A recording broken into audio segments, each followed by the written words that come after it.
Hello guys, in this video I will tell you how to fix Perplexity app keeps crashing problem. So it is easy and simple.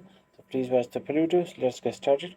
First of all, long press on Perplexity app and then tap on app info option. Once you tap on app info, here you will see more options. So tap on storage usage option and here tap on clear cache as well as clear data, and now tap on OK. Now the cache and data has been cleared. Now the next step is go to Google Play Store or App Store if you are using iOS, and then tap on search option in the bottom. Now tap on search bar on the top and search for Perplexity here.